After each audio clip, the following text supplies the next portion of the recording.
Welcome to my first-time buyers market report. At the moment, you'll hear lots of things in the newspapers and you'll hear on the media, and one minute you'll hear the market is going up and the next minute you'll hear it's going down. And it is really tricky as a first-time buyer when you've not bought a home before to understand what on earth is happening and whether now is the right time to buy or not. What I would say is absolutely don't worry. Doesn't matter if the market's going down, doesn't matter if the market's going up, doesn't matter if it's staying the same. The most important thing is to buy it at the right time when it actually suits you. In other words, when your finances are in a good enough state for you to be able to afford the deposit and to afford the home that you want that's for sale at the moment.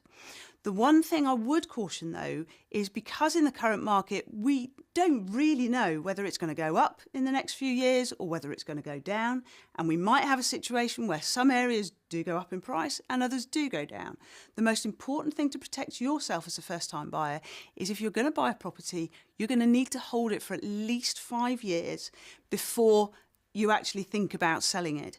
So if you don't know in the next 5 years what's going to happen, your job might change, you might have to move away, you really shouldn't be looking at buying, and you'd probably be better off renting for the next few years. The other thing that you should do in this tricky market is if you do go ahead and buy and you know you're going to hold it for 5 years, we never do know what's going to happen, so you must have a backup plan.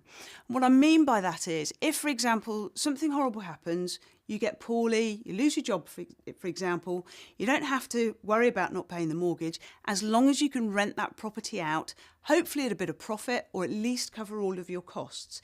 If you can do that, you should have no trouble being a first-time buyer now. You should have all the confidence to go ahead. And if you actually need any help, you can contact us and we'll actually answer your question specifically.